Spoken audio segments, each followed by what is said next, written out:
On the issue of reproductive rights, Kamala Harris made a very strong, powerful statement in the debate on September 10th. It really touched me, and it really reached out to strengthen her in the group of supporters she is already strong in, which are women. Before Roe versus Wade, 70% of Americans were against overturning that court case that permitted reproductive freedom for women. In addition, 60% of Republicans were also against it. So I want to say something directly to Donald Trump. Not that I expect him to listen to me. I've been trying to get banned by him on Twitter for a decade. But Donald Trump, you do not speak for me or my neighbors or 70% of the country. When you say everybody wanted Roe versus Wade overturned, that is everybody between your ears.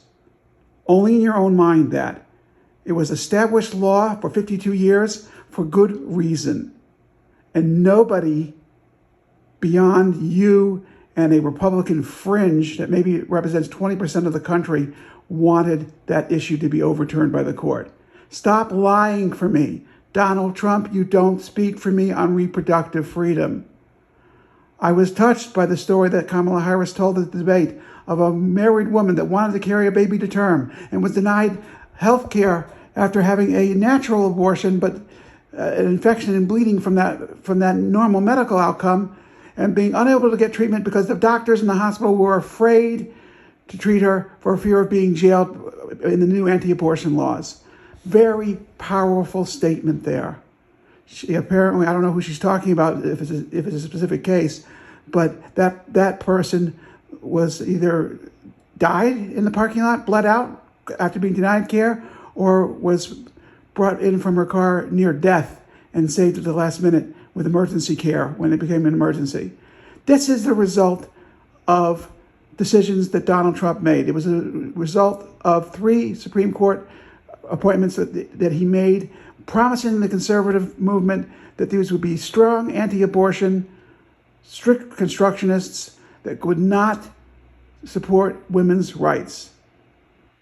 All deaths and injuries as a result of that, be it among married people or unmarried people or people that want an abortion or people that don't want an abortion, that's all on Donald Trump. Stop speaking for me on this topic.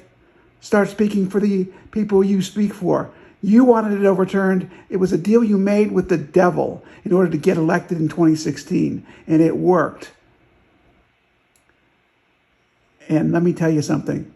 That's one of the reasons this issue is going to come up over and over and over again. I just saw a Kamala Harris commercial that uses that debate footage.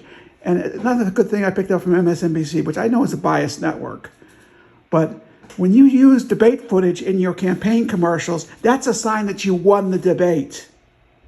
Kamala Harris won the debate, and she took that story I just badly told over to you about the woman in the parking lot after being denied care for a natural abortion and bleeding afterwards.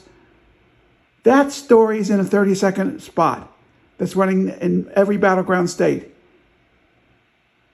Where's your story about appointing the Supreme Court justices that took away rights of reproductive freedom from women, Mr. Trump? Well, you don't want to do that. That's why you're backing away from abortion. That's why you're letting your surrogates say that you would not sign a bill to ban abortion in the entire country if it reached your desk in the Oval Office. I think you would sign it. I think you're lying again. I think your track record of the one reliable thing that Donald Trump does is lie. He's running away from the abortion issue because he knows it's a loser with women. Well, chip in some more money, run that ad in Mar-a-Lago so Donald Trump sees it every day on his favorite news program, Fox and Friends. Get the word out. It's the most powerful spot.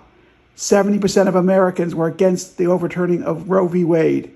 And Donald Trump will not be allowed to run away from that. That's what Kamala Harris did to him, and he deserved it. He earned that badge. Thank you.